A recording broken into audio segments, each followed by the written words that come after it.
So this is an overview of the AQA Year 12 topic, oxidation and reduction. So we're looking at redox reactions.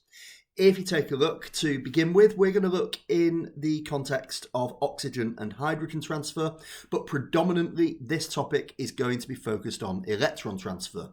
We're going to need to be able to work out oxidation states, build half equations, and combine half equations.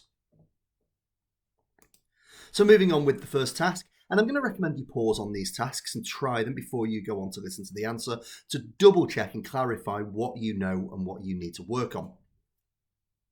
So here, oxidation and reduction in the context of oxygen. Have a think about that. And hopefully that's quite a straightforward one. In oxidation, you gain oxygen. The name suggests that, so it makes it quite straightforward. Reduction is the opposite, so that's loss of oxygen. And if we take a look at hydrogen, the reverse is true. Oxidation is loss of hydrogen and reduction is gain of hydrogen. Okay, so let's take a look at this task now. And this is about identifying what has been oxidized and what has been reduced within each example.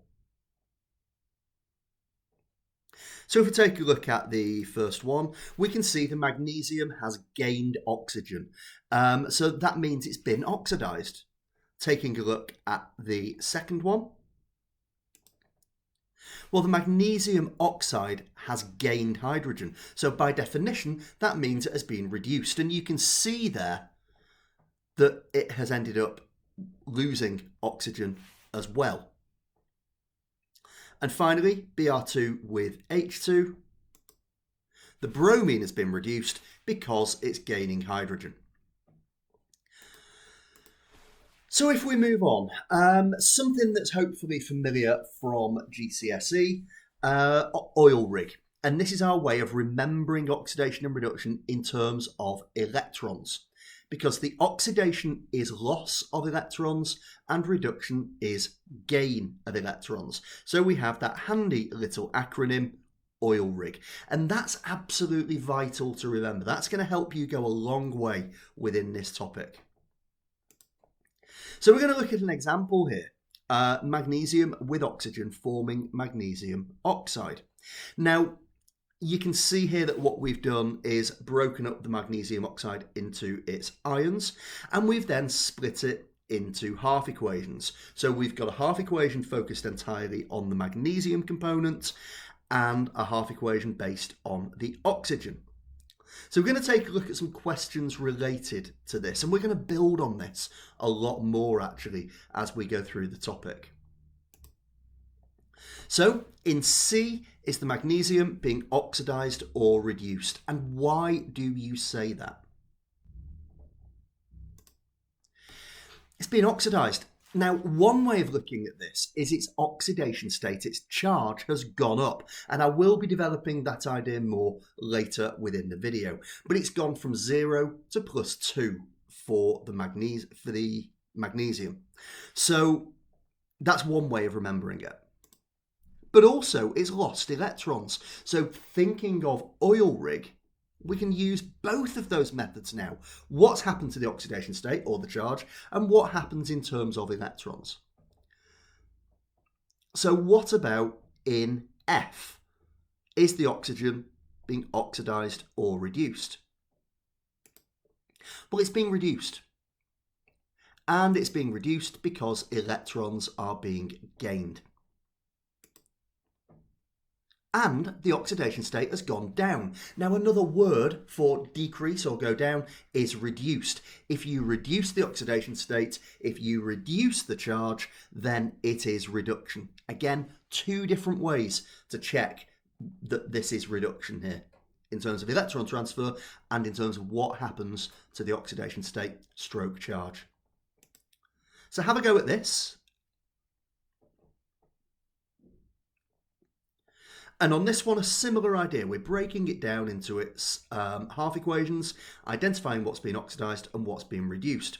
Now, our two components here are calcium and chlorine. And we're going to break those down into their ions.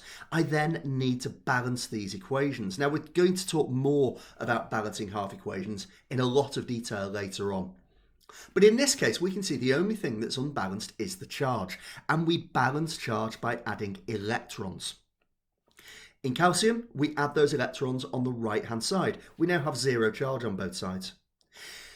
In chlorine, we're adding electrons on the left-hand side, and that means we've got a charge of -2 on both sides. Because the charges are equal in both of these, our equations are now balanced. So let's have a look at what that means in terms of where the electrons are. Well, here the electrons are being gained. Chlorine has electrons added to them.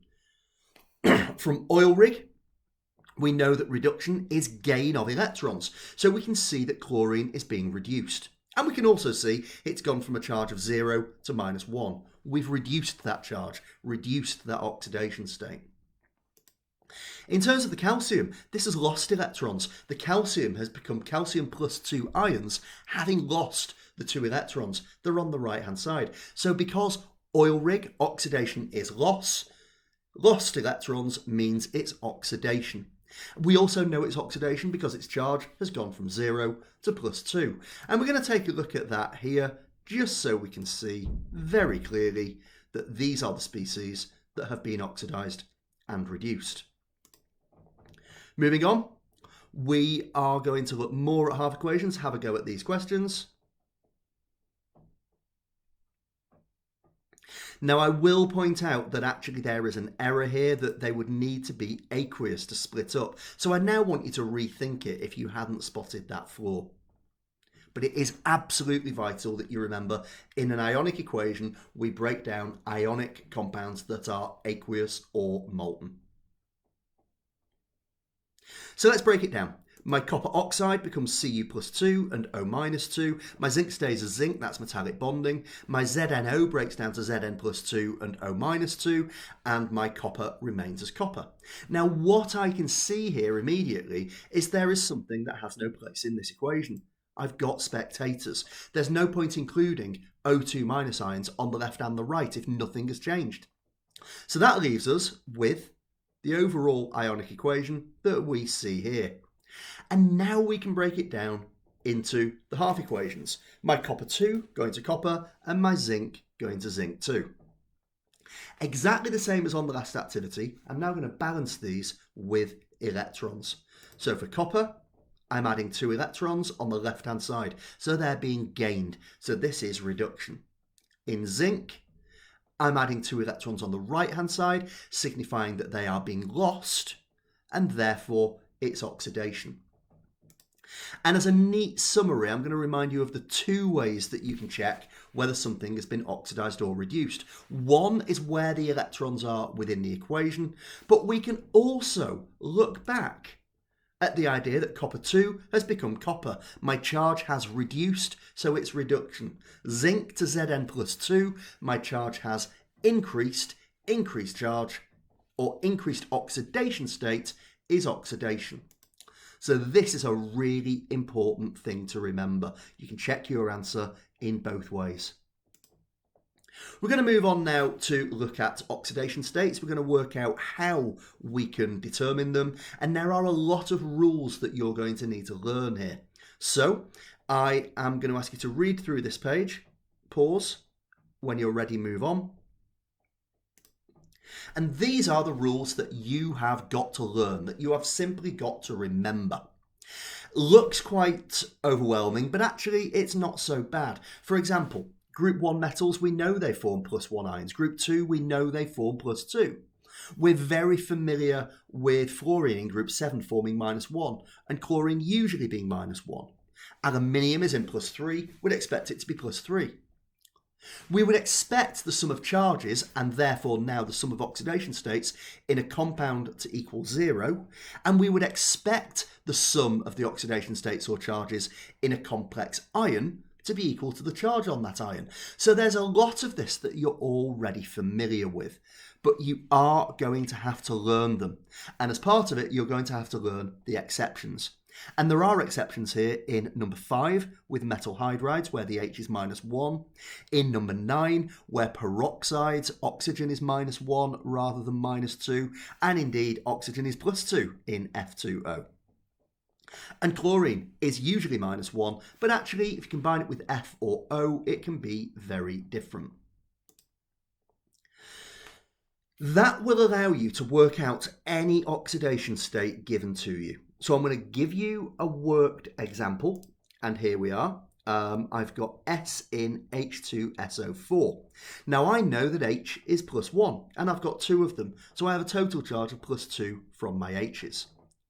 My rule 9 allows me to work out that my total charge on the 4 oxygens is -8. Now to get to the overall charge of 0, that means that sulfur must be +6. There's now going to be an opportunity for you to pause and go through a few questions. We're going to do them in batches of 3 or 4. Let's take a look and see how you do. So in each case, we want to know the oxidation state of the species that's in bold. When you're ready, move on to the answers. So, in the SO2, I've got 2 oxygens which have an oxidation state of -2 each. So that's -4 in total. Now, from there, that means that the S must be +4 because the sum of the oxidation states in a compound is 0. First one done. Second one, even easier. We're only using this one rule. An element in an uncombined state has an oxidation state of 0. Sulfur is an uncombined element. In H2S, I'm using rule 5, that I've got 2 hydrogens, each +1. So the sulfur must be -2 to bring the sum of oxidation states to 0. And finally, MnO4-, so we're dealing with a complex ion here. Well, I've got my 4 oxygens, each at -2, that's -8. But my overall charge is -1, so my manganese must be +7. Going to move on now, take a look at some more examples. Try these ones, and we will review when you're done. Okay, so my dichromate 6, Cr2O7 2-. I've got 7 oxygens. That takes me 7 times -2 to -14. But my overall charge on the ion is -2. If you can see, I'm highlighting the rules as we go over here. Now that means that my total from chromium must be +12. But I've got 2 chromiums, so the oxidation state on a chromium is +6. Taking a look at CuO, oxygen is -2 based on rule 9. The sum of the oxidation states is 0, so copper is +2. Next example, copper oxide again, but this time the oxygen is -2. I've got 2 coppers to counteract that, so the coppers are +1. And you'll remember from GCSE that we would name these as respectively copper 2 oxide and copper 1 oxide, where the 2 and the 1 are Roman numerals. That's because transition metals can have variable oxidation states. Moving on to ICl7, well, my chlorines are each going to be -1. I've got 7 of them. So slightly unusual here for the first time round, the iodine is going to be +7. Whereas previously we've always thought iodine would form ions with a charge of -1. While that's true, the oxidation states can differ. And finally, HNO3, nitric acid. Well, I've got 3 oxygens at -2 each. But I've got an oxygen at +1. So to counteract that, to get to my overall sum of oxidation states of 0, the nitrogen is +5. You've already done the HNO3 example here, so 2 more examples. When you're ready, move on.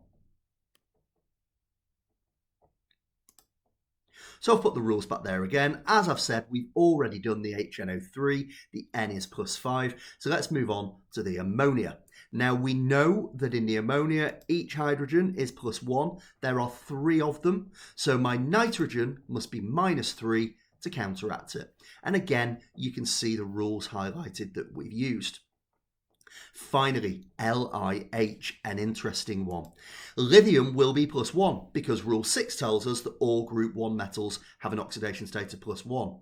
So this is where we meet our first metal hydride.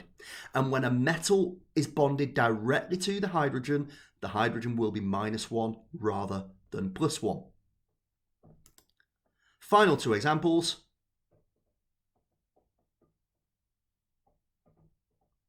And let's have a look at the answers. So I've put the rules back up once again.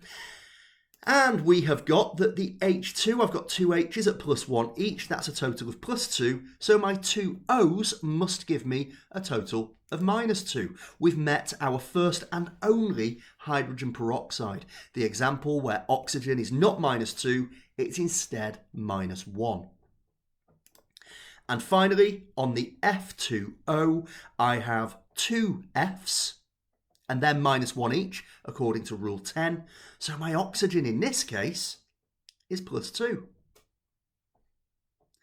So that takes us to the end of part 1 of this topic.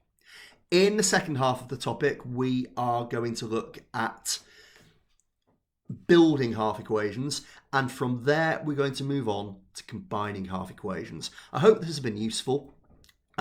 Always worth going back over and reviewing regularly to see that you are confident in remembering and applying these rules. Thank you very much for listening. Goodbye.